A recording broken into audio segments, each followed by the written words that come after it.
Hello.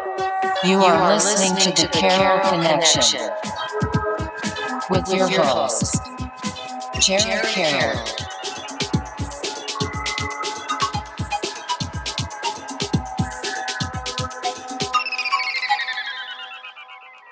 Hey everybody, welcome to the Carroll Connection. I'm your host, Jared Carroll, here to bring you guys another great episode. I did want to take a chance to shout out my last episode 115 with Devin Green.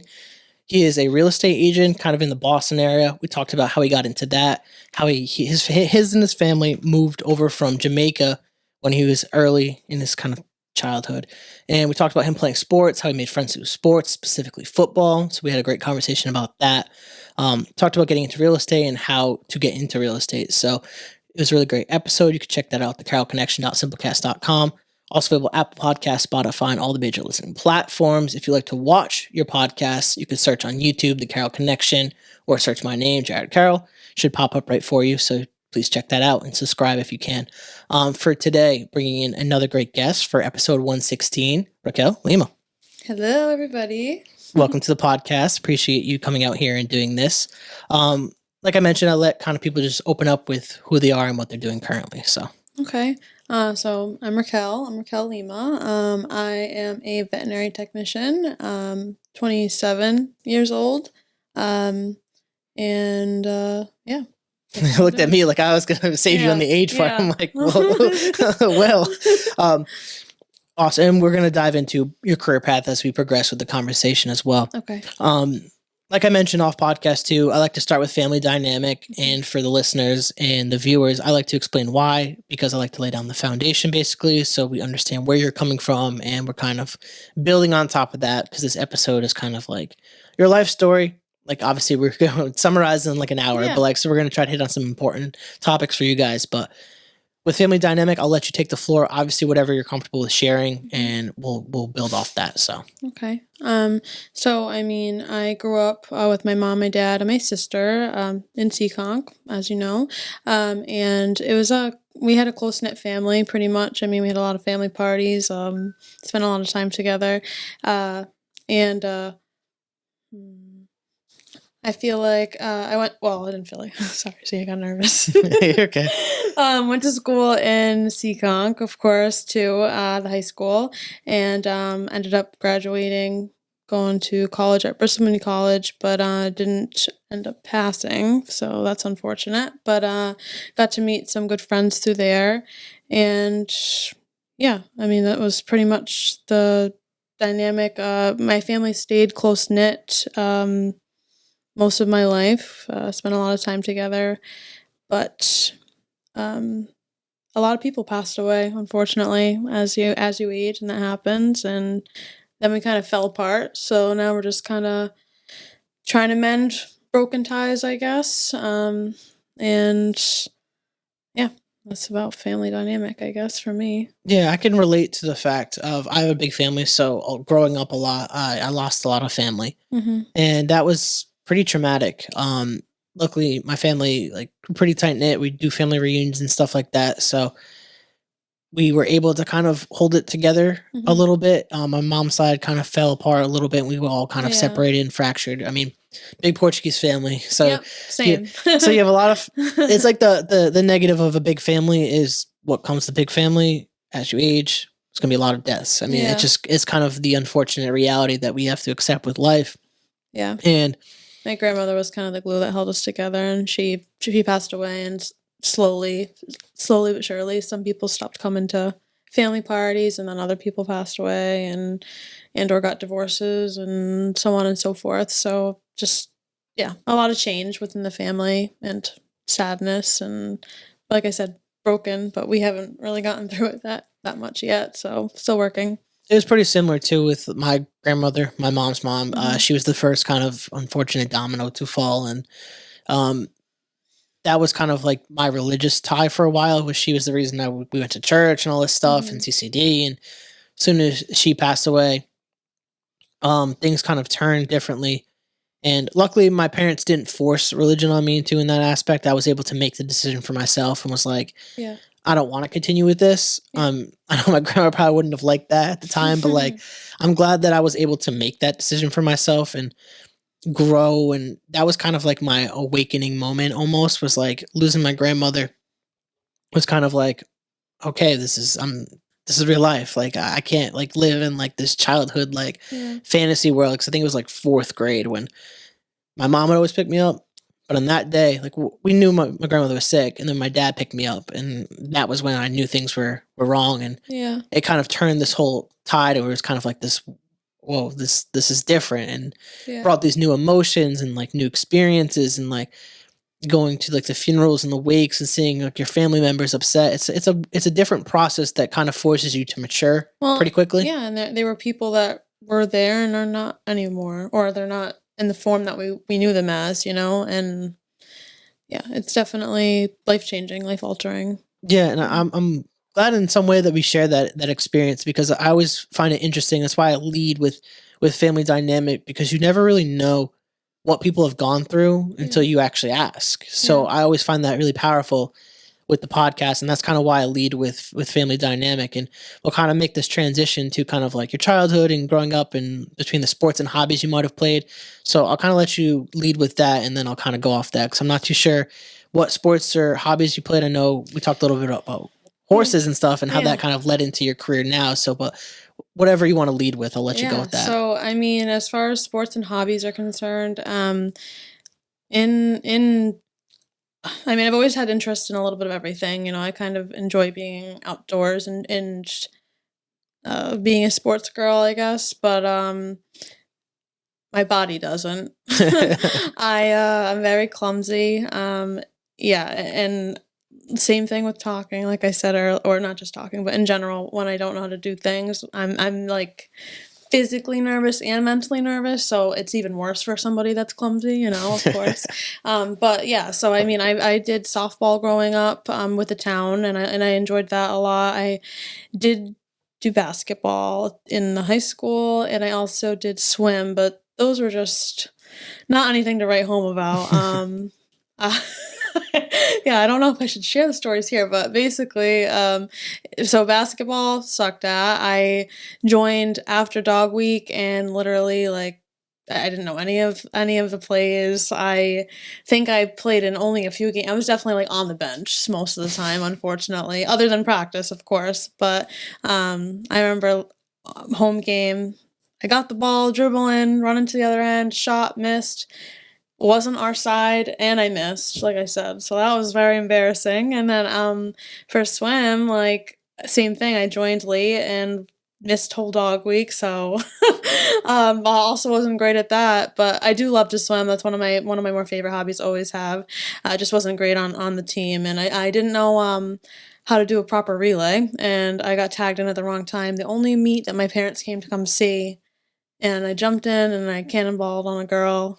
Won't say who it was, but you know who it was, and gave her a migraine because she tagged me in and I got scared halfway through, so I jumped right into her, and yeah, wasn't again my most proud moment, but anyway, I found balance, yes, on horses. I have ridden horses since I was I want to say 6 or 7 years old, so a very long time. I when I was younger, I used to ride all different kinds of horses, and I used to want the ones that were the most brattiest and the hardest to ride. I had this little pony named Boo, and he was kind of like Napoleon dynamic. He was very, very tiny, but thought he was bigger than a Clydesdale, and he would buck and rear and jump like huge jumps, and he was very cool, and I loved him. But yeah, I mean, I definitely rode a lot of horses and got to develop my path with them, and that's just horses are a whole nother connection. Like, I mean, there's 2000, Yeah, let's talk about 2,000 ton working with animal, them. yeah, and I mean, I don't work with them like veterinary. No, I'm stuff, talking like back but then. still, Yeah. I mean, so now even so, I have I have ridden horses my whole life, and then I've kind of after high school, I did get my own horse in high school, and I kind of found out really quickly I couldn't afford him, so I did have to sell him, which was unfortunate. Then I kind of rode on and off throughout that, and then I ended up buying my own horse, but she's a baby, and she is very green, so she just doesn't have any manners under saddle, and when we were just learning, I fell off her right off the bat, and I broke my back. That happened last year. That was the day after April Fool's too. Also not funny at all. The most traumatic fall of my life. I've fallen off, and not because I'm a bad rider, because I used to ride all the crazy horses, and I've fallen off more times than I can count, and I've never really hurt myself, thankfully.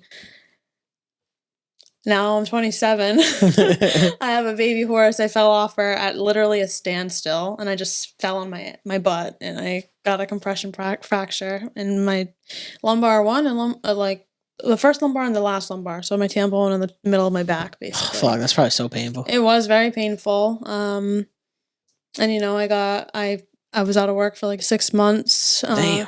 They didn't offer me surgery because I was 27. I didn't have health insurance like an idiot. So they didn't offer me any surgery, which I don't know if I would have preferred or not. I mean, I was more upset that they didn't talk to me about it. And I found out after the fact from my friends that were nurses that should have been the first, I guess, route. But anyway, yeah.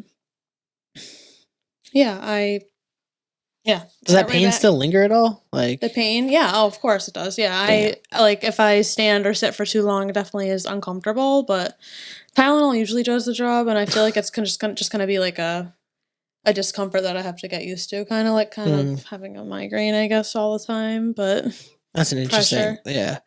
Like I want to dive into it, just like maybe some of because like I know probably a lot of listeners don't know what it's like to work with horses because obviously they're pretty intelligent animals. So like, what was it like? Especially you've been working at like your whole childhood, basically. What was it like learning? Because like I don't think a lot of people get that experience to like work with them. As a child, I feel like it's definitely, you're also aware of your surroundings, I guess. So not that you don't care really what you're doing with yourself, but you're less fear-mongering, about what they can do to you, you see kids riding horses bareback all the time with nothing but just them, just holding the hair, riding around. So I feel like as a child, I didn't take it probably for granted or I did take it for granted, I'm sorry, as a child, and didn't really, I don't know, I'm losing my train of thought, I'm sorry. No, you're good. I just feel like it wasn't something that was hard to pick up. It's just something that came naturally. They just were big, beautiful animals that people want to love, and they're really affectionate too. Like they just want to be near us and love us and do what we want them to do, and they just want to eat grass and do nothing other than that. Like they're awesome animals, and they do a lot for us. I mean, horses been around for a very long time before cars and everything else, and we used to have little club feet like camels. They have 2 toes. I mean, now as an adult and having a baby horse and raising her, that has been something way more interesting to talk about, I feel like, because I had to raise her, basically. Like, she was 18 months when I got her, so she didn't know anything, really, other than... I mean, the people that bred her did a really good job with training her, but I had to basically teach her how to walk, how to stand next to me, how to lift her feet up, to stand still, be a good girl, all the things and above, before she would allow me on her back, and she has allowed me on her back. She thinks I'm just a horse as well, so that's why I got her so easily, and I haven't been riding horses actively, so because of that, I am a less experienced person, I guess you could say. So maybe it wasn't the smartest decision to get a baby horse, but still did. And yeah. So that's definitely probably where you would say that's where the interest in animals was really starting to spark, was like growing up. You were just introduced right off the bat, was animals were always part of your life. Yeah. Oh, yep. Absolutely. My dad actually was not, he was a Portuguese man and was not really actually into animals at all. He was, things were clean, and if you don't touch them and nobody goes near them, they stay clean. So he didn't like to have animals and stuff like that. But I always loved horses, and they were not something that we could keep in the house, so I was able to go do that without, I mean, yeah, the smell comes with you, but still, this is a smell you learn to love. Not to be gross, but anyway, so my dad, again, wasn't really an animal person per se, just because of the cleanliness factor. But when I turned 16, I got a job at a vet clinic, and I was a kennel worker there, and I slowly got taught to be a vet tech, and I would often bring home the puppies from there. Definitely took him a couple dogs to actually start to like them. He definitely wasn't a fan of them. He didn't like them even in the backyard because they would just make paths everywhere if we kept them out there too long, because just dogs, they're just fucking around and having fun. Sorry, I should have. No, you can swear. There's an explicit warning on this. Okay. It's not for kids. Okay. All right. But yeah, and we ended up bringing home. Well, I was fostering a dog for a really long time, and then they ended up finding a home for him, and I was really upset. So I ended up getting pick of the litter from the next litter, and ended up being like my dad's dog. I don't know what happened, but I think because I got to bring her home and she was a baby, and he just loved her a lot. And yep, till the day he passed away, that was his baby. And like honestly, yeah. She probably would have preferred it that way too, but anyway, she was mine. So I had her and my other dog, Revlon and Kennedy, and I pursued my path in the veterinary field, continued working as a veterinary technician with that clinic for quite some time, and I kind of bounced around other places. I mean, let's dive into that a little bit too. Kind of like you mentioned a little bit earlier too, your path after high school, going to BCC and then filling there, and then I'm assuming that also probably led into with the career that you're doing now. So let's dive into that a little bit. Okay, so I mean, I was so I started at that clinic at 16 years old, so I already was working there, and very naively, I thought I would live and die there. I mean, I don't know why I thought that, but I just did. So, I did pursue school, and I went to BCC, and again, I didn't pass, unfortunately, because I was working a lot and I didn't apply myself properly, and I don't know, I didn't want to continue to pay for the classes if I wasn't going to do the work, so I dropped out too early, and it is what it is.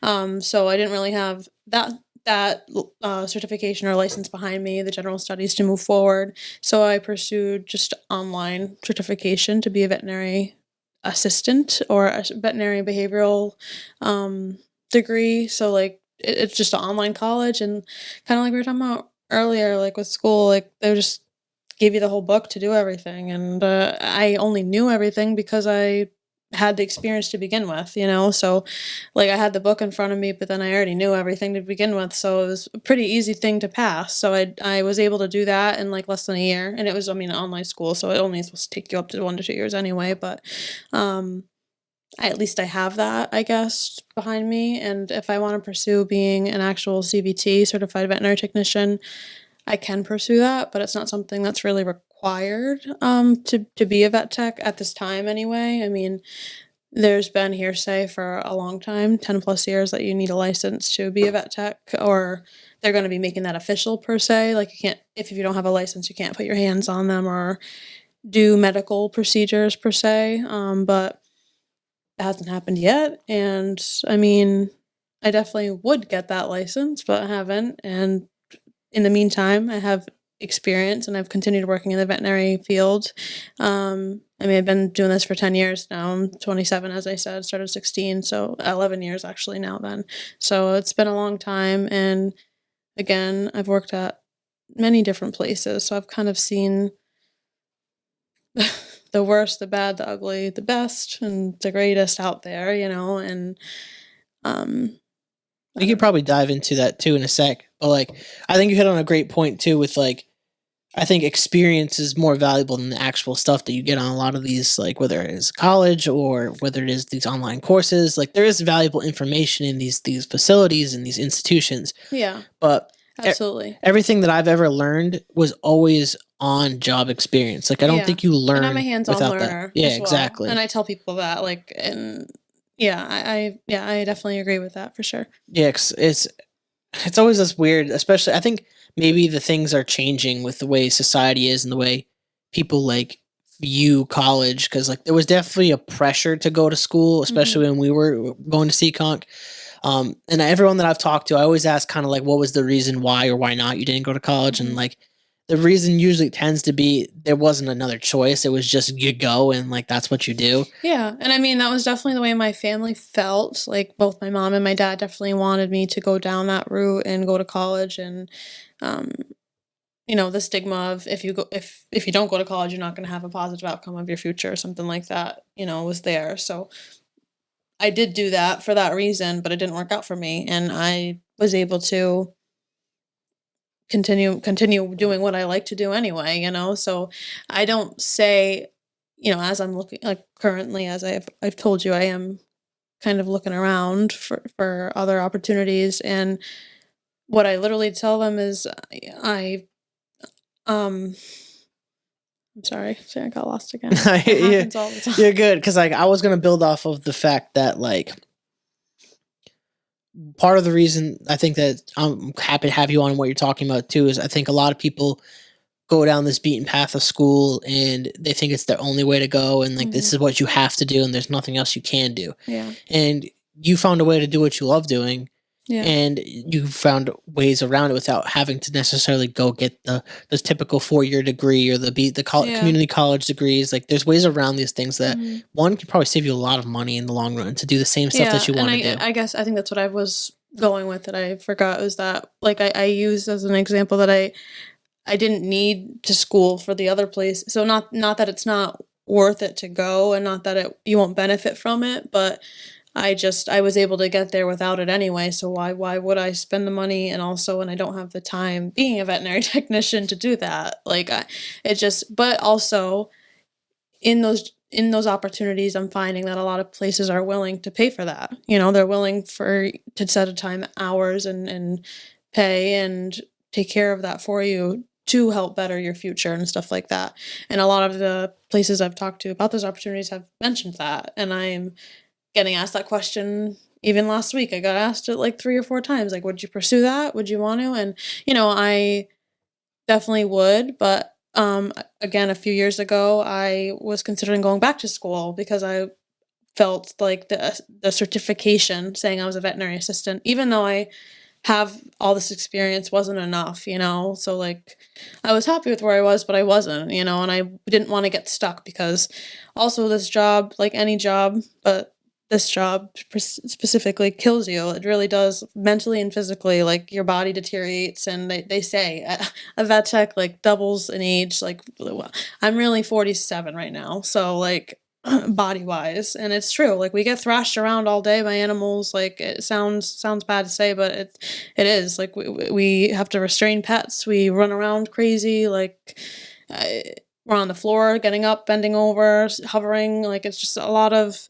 body manipulation stuff that when you are young, it's fine. And then as you age, like, I mean, I broke my back, so it's hard for me to really do anything that flies around. Like if a dog doesn't sit still, I'm like tapping out. Sorry.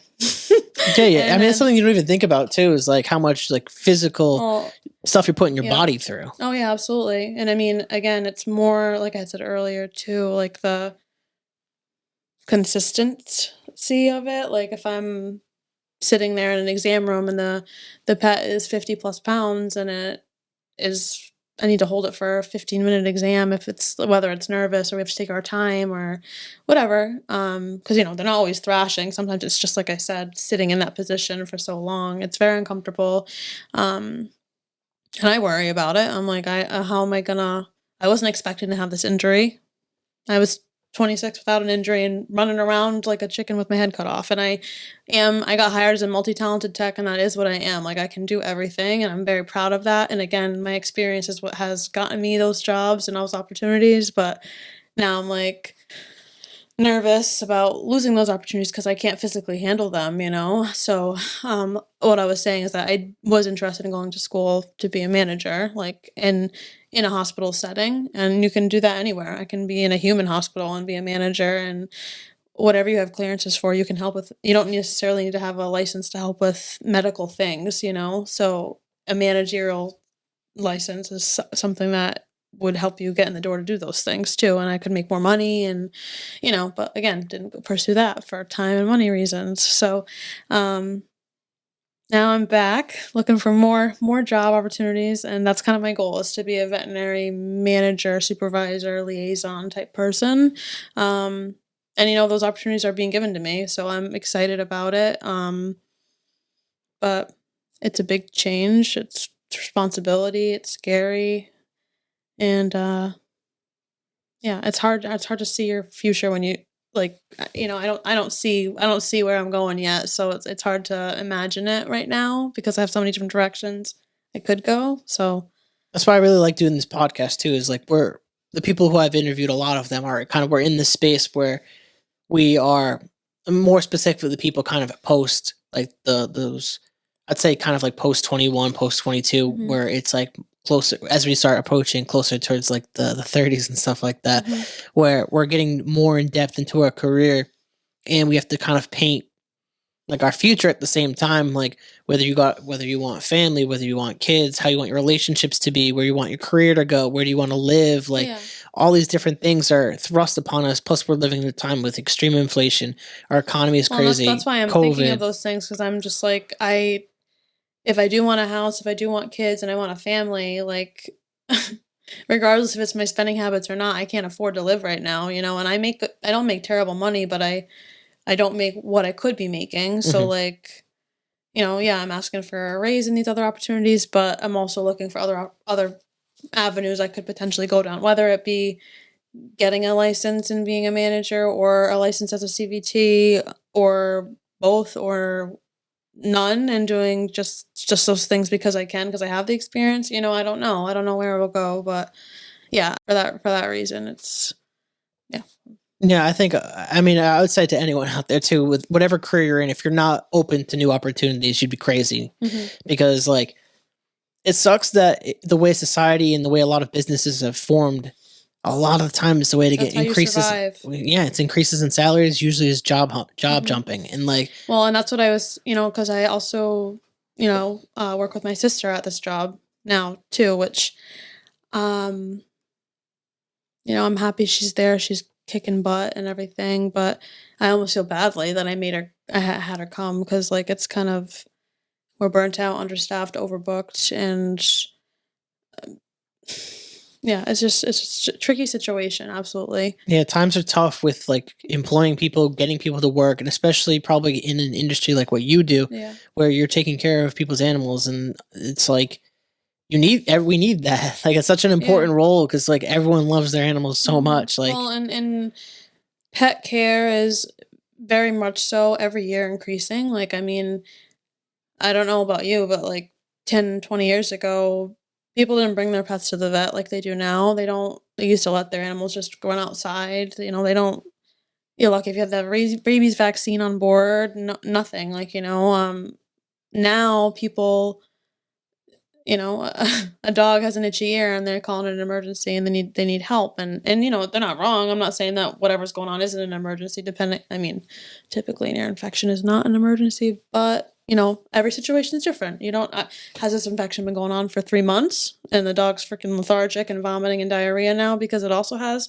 a severe infection in its ear? I don't know. So I don't know. It's very difficult because the demand for technicians and doctors increases every day, and we are dwindling. Like, we don't there's a lot of people that don't want to work anymore, whether it be because they were not properly treated by clients or the business they work for, or just were mentally and physically tapped out by the time COVID happened, and then that was just the nail on top of the coffin, like.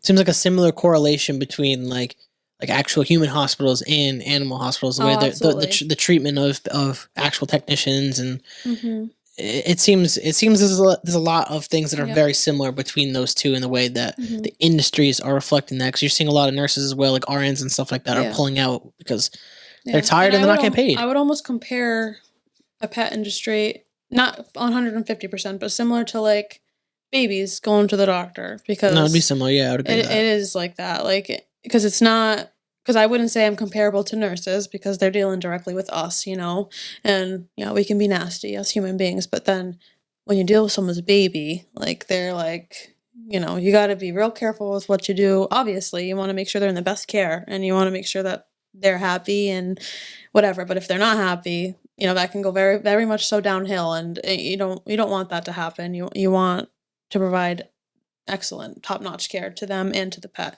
And it definitely is hard to uphold sometimes, though, for sure. Yeah, I want to dive into a little bit too with like the positives that you've seen working in this field and the negatives as well that you've had to learn. I want to lead with the positive. We'll start with the positive notes first, and then we'll get into the negatives.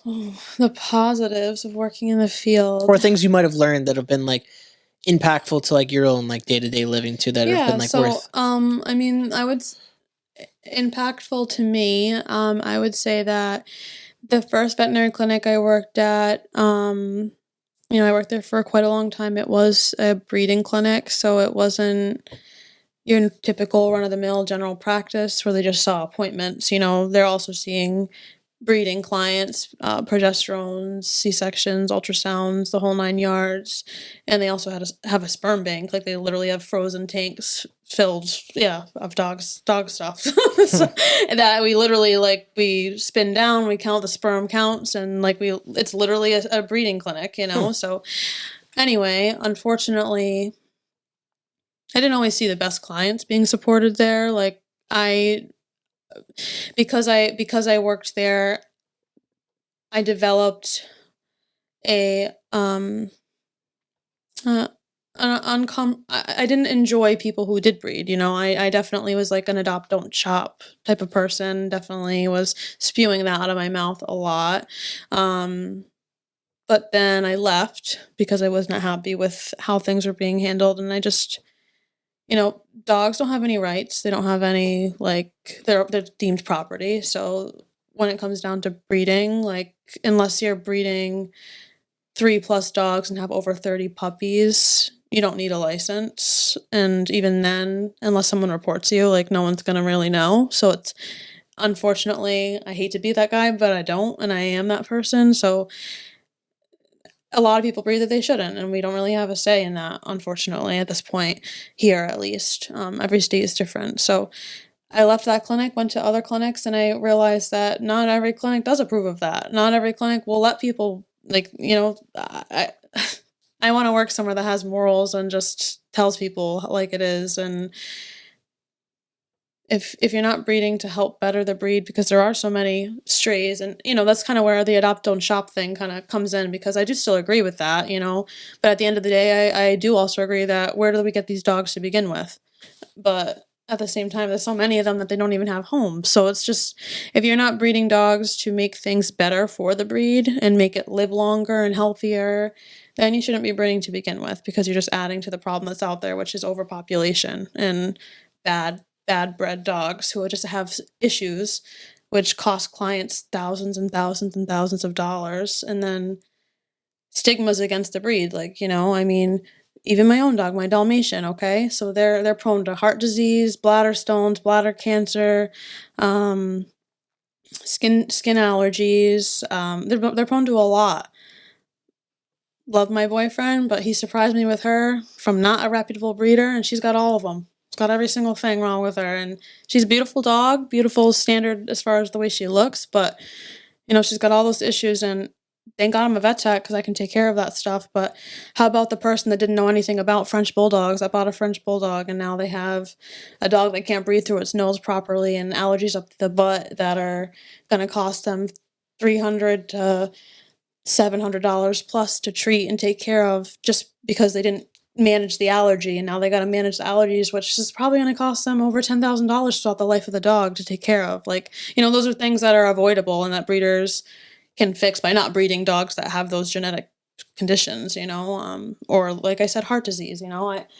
So the first vet I worked for, I got my dogs through them, and they were dog breeds, boxers, that were prone to heart issues. And one of my dogs, both of her parents died from lymphoma. That's what my dog died from. And I kind of knew she was going to die from that before she was over the age of 5. And that was just kind of sickening to me, because why would you want to go through that. Like, if you can make a dog live longer, if you can make yourself live, I don't know. I guess even humans breed inappropriately, you know? So, Yeah, nowadays too. yeah.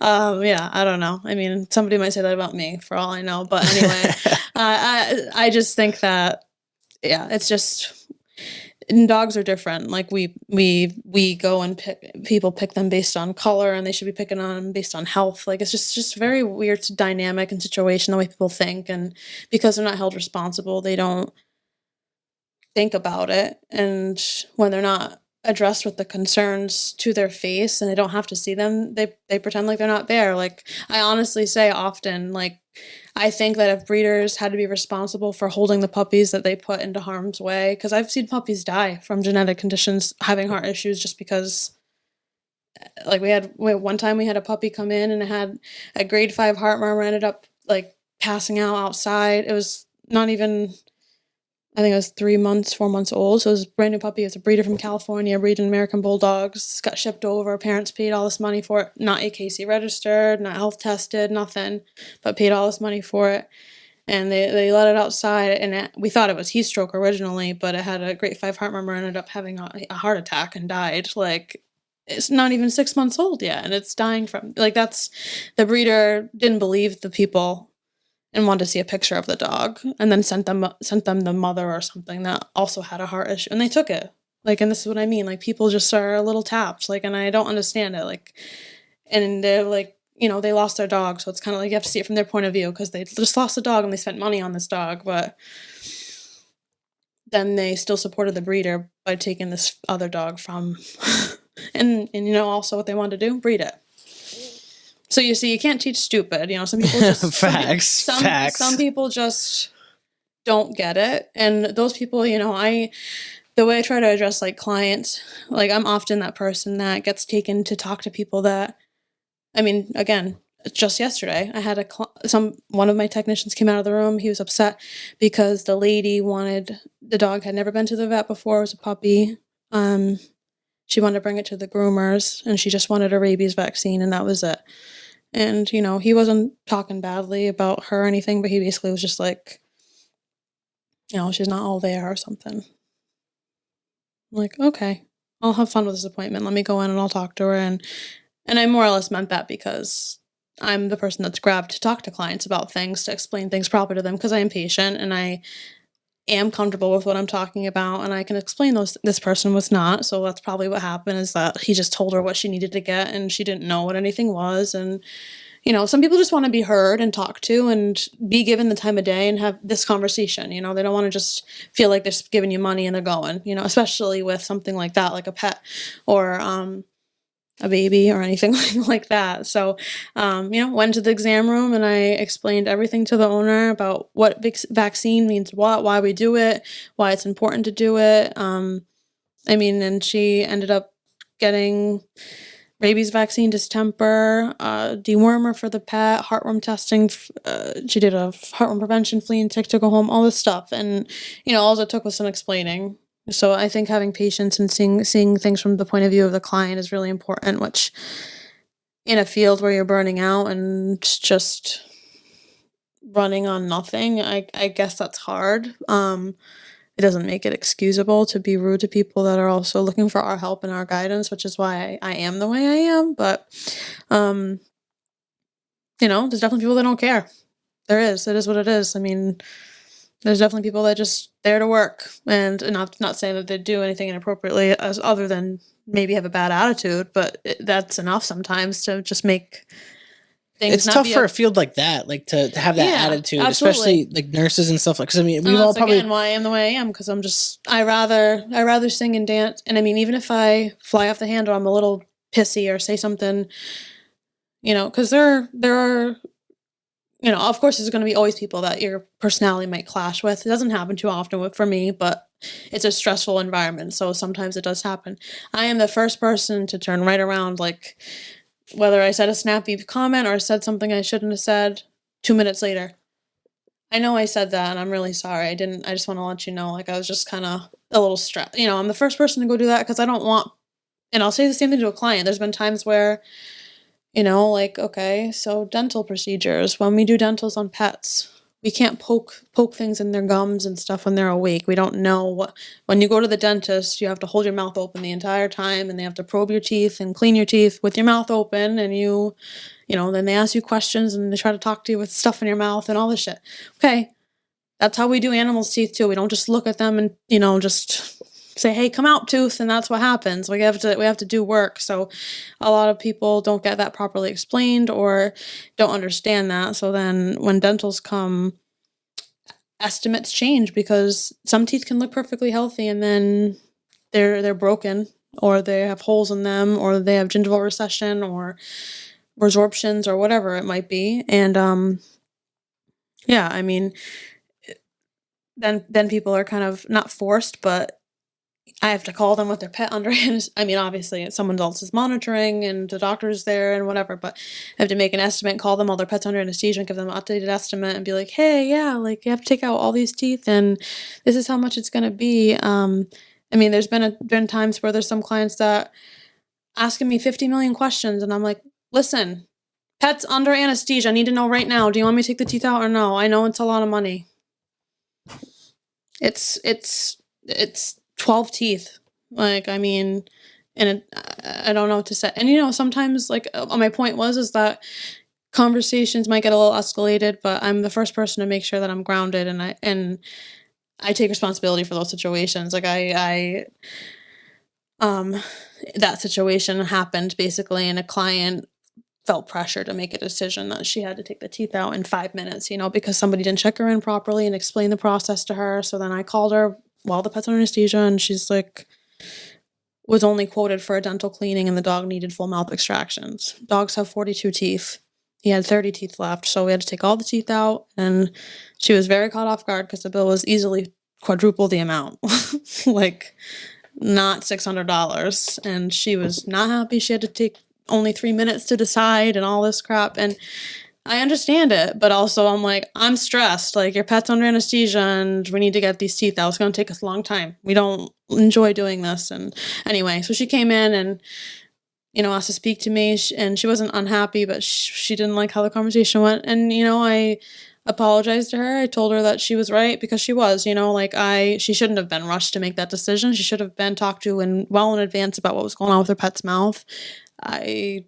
I shouldn't have made her feel like she had to take the teeth, but I mean, all they did was tell her what was going to happen, and if she didn't take the teeth out, they were going to be exposed to all because the teeth were rotting, like they had holes in them, they were smelly, they were covered in pus and just disgusting, like, I don't know, it just it's a hard thing to work through, and I guess and see and know that the pet's going to be uncomfortable and have to, and again, I understand money is money, and I think that's the difference with human med and hospitals is that insurance. A lot of people have health insurance, or most people have health insurance. As I said earlier, I don't, but goes to make the point. Most people do, but you don't have to pay anything but your copay. Sorry. When I did break my back, surprisingly, it was only like, or I say only, but it was like between, I want to say 15 and 20,000. So not only, but I thought it was gonna be way more than that. I honestly, I thought it was gonna be double that at least. So, anyway, had I had insurance, that would have been paid out of pocket. Like, a lot of companies offer pet insurance too, which is like, and it's usually not crazy expensive either. Well, but that's the thing is like a lot of people don't realize is that they have that option, first of all, and that when you have pre-existing conditions, like people wait till they have issues and stuff like that. And it's like, okay, if you brought your puppy in its first visit and it got diagnosed with a heart murmur, skin allergies, and had an ear infection and this wrong, well, if you apply for pet insurance, they're not going to cover any of that for the rest of its life now, because not that you did anything wrong, but you don't wait for a problem. That's the whole point of insurance, is to have it beforehand. So I don't know, it just kind of sucks. And, in that client that I just talked about with the teeth, I mentioned that on the phone because she was, for lack of better words, complaining about the price, and there was nothing I could, either you want me to take the teeth or not, and I tried to explain why we need to take them or whatever, and I mentioned, like, care credit, insurance, and she's like, well, that's great for whoever has it, and blah, blah, blah, and it's just, I felt bad that she was in that situation, that she felt like she had that she felt uncomfortable and whatever, but it was just like, again, I'm like, my job is to make the pet comfortable, and it does make me upset when clients don't have the funds to care for their pet. It might seem shallow or not nice to say, but it doesn't make us feel good to see pets come in that have had, like I said, like an ear infection that's been 3 months. Like that happens all the time, and people, make their own at-home remedies and do some crazy stuff at home and then wonder why it's not getting better because they're putting apple cider vinegar in the ear or something like that, and I don't know, and then they don't want to pay for even a visit sometimes. They're just like, how much is it to walk in the door, And like, and then I tell them, and then they're confused why it's not only that much money, and I'm just like, you're coming for a problem, right? I don't know. It's just some people don't understand that they have to pay up front, unlike human hospitals, because even when you don't have health insurance at human hospitals, you don't pay up front. They ask for whatever amount of money for the exam, and then that's it. They bill you the rest. So, but they kind of have to see you, like they can't turn you away. Pet hospitals are not government funded, and they run by profit of the business. So if we don't have money to run, we close. That's it, end of the story. So it's not like we can take care of everybody's pets for free. So it's unfortunate because a lot of us wish we could. But at the end of the day, someone's taking that bill. So, like a lot of people will say too, why when you're put in situations where you have to, like if you can't afford something for your pet, you have to give them up, like surrender them, and then the vet will take care of or something like that. And a lot of people will say that's kind of messed up, because why couldn't they just do that to begin with, But it's, at the end of the day, someone there that is taking over that pet and going to bring that pet home and be part of that surgery and foster that pet back to health. It's not like they're doing that nothing, they're caring for that pet all over again. I don't know. So it's a lot to deal with. I'm interested to dive into, because like obviously you mentioned learning how to talk to the patients and stuff like that, the communication skill, kind of like how you've had to learn within this role on how to talk to people. Because like that is something that I've had to learn while doing a podcast, and like figuring out how to navigate a conversation, how to ask the right questions, how to make my guests feel comfortable. So I can imagine your line of work that you've had to learn how to communicate like in a more, and you've kind of already talked about this a little bit, but like in a more healthy way where you can like not get as angry with patients and or clients, and like how you learned how to communicate a little bit better, and so kind of walk I think that. a lot of it has to do with seeing it from the point of view like, this is their pet, not mine. They are bringing it to the vet at the end of the day, even if I'm not happy with what necessarily people might already be doing at home, because I feel like, unfortunately, naturally, whether you're in human med or vet med, you do judge people, like it's just hard not to when they bring in animals that clearly need whether it be a severely obese animal and it's just something as simple as limiting the food, or something where they got heart disease because they weren't on heart prevention and now this pet's sick. It's very hard hard to see that stuff happen and not be able to control it. So the way that I get through that is just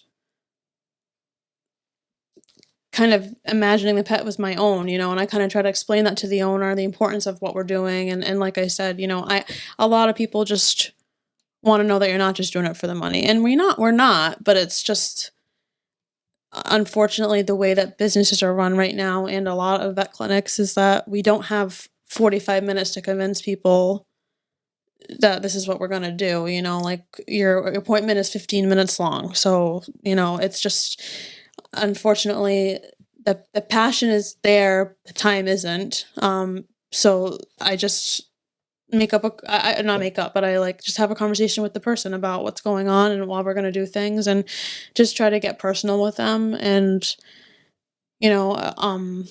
I'm very clear with like, if you have questions, concerns, like I want to make sure I address those things for you. Are you comfortable with what we're doing? I definitely try to just see it from their point of view, and I think that they appreciate that, and that alone makes them want to do things, because if you come off judgmental, and that's how people feel, is judged, and uncomfortable and they're not going to spend any money. And at the end of the day, if you make people feel like they're helping their pet, and they are, it's not like it's a lie. It's the absolute truth. If they're doing better for their pet, helping their pet, usually they're going to do it because now they learn something new and they're helping their pet. Like, a lot of people at my work right now, they think that when the printer goes off, they make a joke and they know it's me because I am like the person that gives you all the handouts. Like, it's my passive aggressive way of giving you an educated way to learn about how to be a better owner, I guess. And it is passive aggressive because I want to be direct and blunt, and I want you to know that there's something to be concerned about, but I also don't want to be like I said, judgmental. I want it to just be a known fact, and I want you to read about it, educate yourself, and you're the one that's going to make that decision. You're the one that's going to be better for your pet, and I'll see you next time, and I'll give you the same handout if something is still going on. I think that's important, though, because, especially the way that people treat their pets, it's basically part of their family. That's like another sibling or another child for them. And that's the way we looked at my dog. So I would appreciate that too from like anyone that's working in those fields to educate. Cause that's partially kind of the reason that you're there too, is to help educate people. Cause mostly when you get, a lot of people when they get pets, they don't know everything. You're not going to know everything, especially if you've never had animals too prior to that. So I think that's important. That's kind of, that's something we expect, which is something that is unfortunate because we wish owners would do more research before they got animals, even certain breeds, even cats. People have a stigma that cats are just supposed to be on the couch and that's what they do. And they're just cats. That is not a cat. Like, cats are like way more active and like more active than dogs half the time. Like, and it's just, they're normally free fed and that's what they just eat. And then they get chunky and I don't know. It's just, yeah, that's definitely my passion, is making sure pets are healthy and making sure why the owners know it's important and being better for them for sure. Yeah, I think that's perfect. And we are getting towards like the back end of this podcast. So I think we're tying a nice bow to this. Is there anything that you wanted to hit on before we wrap up? Obviously, I have that last question for you, which is tied to passion. So if you had anything, just don't touch that. But I wanted at least to give you the floor to mention anything if you wanted to mention anything. No, yeah. Okay, Yeah. Cool. Okay. So last question for you is, what would your advice be for someone who wants to pursue their passion? I would say, even if you get knocked down, just keep trying. I think perseverance would be the right word to use, having that and knowing that there's always going to be an opportunity there. It doesn't necessarily have to be the vision you had in store for yourself, but a vision nonetheless is a good thing to keep in mind. I think, like I said earlier about myself, I don't know where I'm going to end up, but every day I'm trying, and every day you should try too. I don't know. I think that's a good motivational thing to say. I think that's a perfect way to tie up this podcast. This has been super informational, one. And two, I'm glad that you were able to come on here and share a little bit about your life, and I really appreciate that. Yeah, of course. Thank you for having me. Of course. So for you guys, if you guys like the podcast, please rate, review, subscribe, share it with your friends, share it with your family, share it with your grandma. You can check it out at thecarrollconnection.simplecast.com. Also available Apple Podcasts, Spotify, and all the major listening platforms. I am going to preface, the end of October, I'm going to Ireland, so I'll be not posting towards like the end of October, like going into November. So if I got consistent listeners and you made it this far in the episode, there's a little teaser for you. Check out my Instagram if you want to see those pics. But till next time, guys, peace.